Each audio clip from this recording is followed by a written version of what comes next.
Now the Three Martini Lunch with Greg Corombos and Jim Geraghty. And welcome, everyone, to the Friday edition of the Three Martini Lunch. We finally made it there this week. Along with Jim Geraghty of National Review, I'm Greg Corombos of Radio America. Good, bad, and crazy martinis for you today, as usual, to close out the week. We start with the good, and we start with Jim's top item in the morning jolt. It looks like Marco Rubio is all systems go for a run for the Republican presidential nomination in 2016. Rubio, of course, is about two-thirds of his way through his first U.S. Senate term from Florida. He'll only be 45 years old if he's elected president of the United States, so the second youngest elected ever. And Jim, he obviously brings a lot of things to the table. He's a very strong conservative on a vast majority of issues. He's articulate. He's a very good debater on a number of issues. He obviously brings in potentially an appeal to a growing demographic in this country with the Latinos. The drawbacks, of course, is that he was very much up front and center, making the argument for the Gang of Eight immigration, many on the right would say amnesty bill that passed the Senate, and he still hasn't completely walked away from that, although he has to some extent. And as you point out in the Jolt today, he has some ties, at least through his fundraiser, with American Crossroads and Corombos, so that might not be the greatest winning message with the grassroots either, but Marco Rubio would bring a lot to the table. Cue a lot of commenters saying, Rove! Very much in the tone of Jerry Seinfeld saying, Newman! Because he is now kind of the new villain of the week for a lot of folks in the grassroots. Look, there's a lot to like about Marco Rubio. Particularly, you watch him on stuff like the Cuba embargo. This is a guy who I think his instincts are clearly conservative. I think most Republicans are going to end up on the same side as him 9 times out of 10.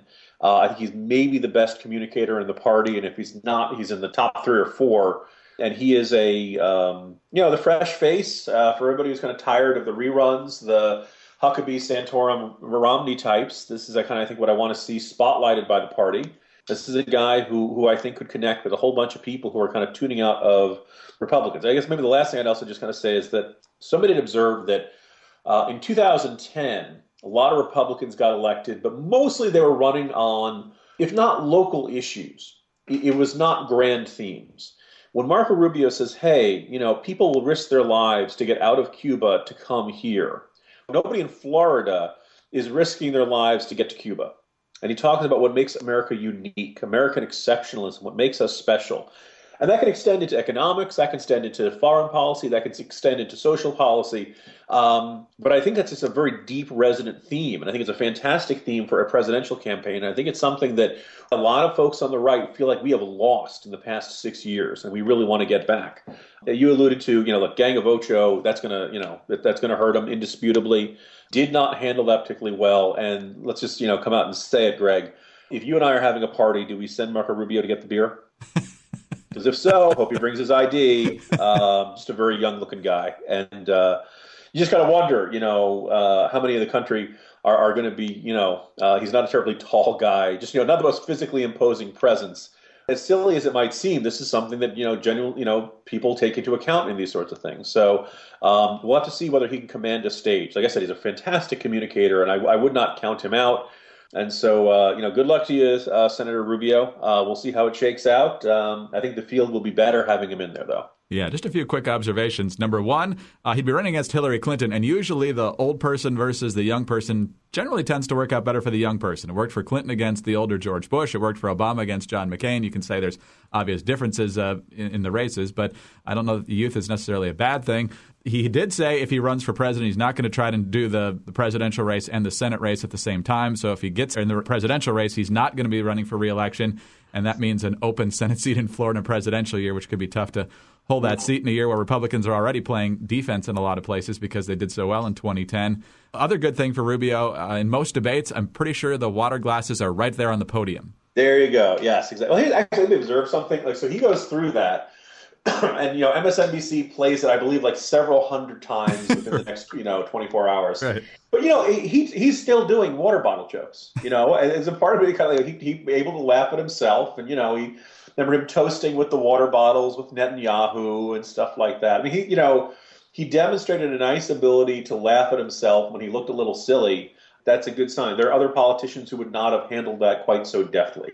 All right, on to the bad martini now. And this is a story that really played out through much of this week, but kind of got overshadowed by other martinis, most of them domestic in recent days. And that is what appears to be the collapse of the most recent government in Yemen. It's always been kind of a complicated situation there. The government seemingly helping us to some extent fighting terrorism. On other days, it doesn't seem so much. It's obviously the residents of al-Qaeda in the Arabian Peninsula, so a lot of terrorism emanating from there. These Houthi rebels seem to be very closely aligned with the radicals in Iran. So if they do take over, that's going to be one more outpost in the Middle East that is not going in our direction. So, Jim, at a time when we need nothing else to go wrong in the Middle East, something very wrong happened in the Middle East, it seems. Yeah, and by the way, this is actually something that had kind of been a ticking time bomb for a while. There were actually mortars fired at the U.S. Embassy, I want to say like sometime in November, December. I remember hearing from somebody who had new diplomatic personnel over there, was kind of afraid of a Benghazi-type situation occurring. That has not happened yet. My understanding is that the non-essential personnel has been taken out, but we still have people in the embassy there, and that's not a good sign. And back when Obama gave his big speech in the fall about how we're going to take on ISIS, he cited Yemen as a success story, and there was a lot of very loud scoffing over that. Well, here we are, and it looks even more scoff-worthy because no, Yemen is not a U.S. foreign policy success story. This is, granted, it's a really tough spot with not much of a central government, lots of factionalism, lots of tribal rivalries and things like that. But ultimately, I don't think we have an upper hand there. If there's a lesson of this State of the Union week, Greg, it's that things for in the U.S. interest, things are going to get worse from now until January 2017. I think that's pretty much baked in the cake. I don't think anything, and we have an administration that's going to insist to us that it's not getting worse until January 2017. Which makes this next presidential election really important because I don't think we can afford too much longer to be walking around with blinders on. And Yemen is a terrific example of that, in which, say, it's far away. Who's heard of Yemen? Well, like the Hebdo bombers are coming out of there. That's apparently this is the new Afghanistan. This is the new central base for al-Qaeda, and the government there is collapsing, and we're just like, nah, whatever.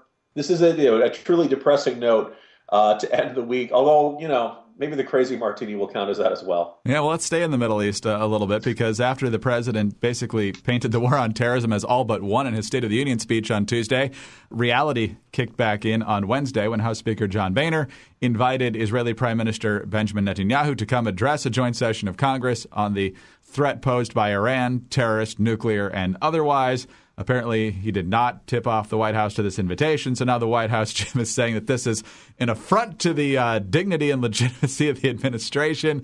And how dare Republicans do this because Obama's never broken protocol or hung the Congress out to dry. This comes the week, a day after one of the undersecretaries of state insists that Congress does not need to approve a treaty with Iran because it's not really a treaty.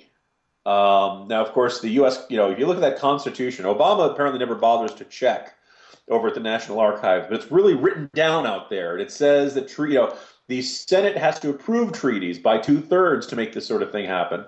And they just say, well, if we don't call it a treaty, then we can do this. And they also tried this stunt with some of the global warming deals and things like that.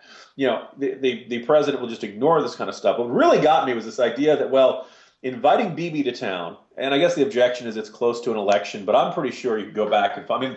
Bill Clinton had sent his political advisor, James Carville and company, yes, to help him back in the mid-'90s to try to beat Bibi Netanyahu. We've had administrations get involved in other countries' political races a real long time. What's very clear is this administration, detests Bibi Netanyahu. And that's why the last thing they do is roll out the red carpet for him right before an election. But the idea that this is somehow an insult to the dignity of the administration. Greg, yesterday the President of the United States was interviewed by a woman who's famous on YouTube for getting into a bathtub full of milk and Fruit Loops. Thankfully, the interview was not conducted in the bathtub. My understanding is that no Fruit Loops were damaged or were harmed or consumed during the interview. She did say, or one of the president did an interview with YouTube stars, and unfortunately they didn't get that dramatically glaring hamster that we've all kind of seen and stuff like that, or the dancing baby or anything like that. I yearn for the serious, hard-hitting questions of Zach Galifianakis, the comedian there on Between Two Ferns. Right, I was just thinking that. Like the idea that, there's no dignity left to this presidency, period. That's the first thing. The second, or as you had reminded me right before we came on air, the Gimp with the Limp was the radio show host that down in Miami that Obama had done an interview with. He's done an interview with Ryan Seacrest. I mean, just stop. If you want to say, look, you should check with us before you invited Bibi. We're trying to stay out of the Israeli elections. Yeah, whatever. But the idea that this is somehow this terrible affront to the dignity of this administration is probably the least plausible argument I've heard all week long in a week full of really implausible arguments. Yeah, dignity left town a long time ago. Jim, on that really depressing note, have a wonderful weekend, and we'll talk to you again on Monday. See you Monday, Greg. Jim Geraghty of National Review. I'm Greg Corombos of Radio America. Thanks for being with us today. And please join us again on Monday for the next 3 Martini Lunch. Have a wonderful weekend, everyone.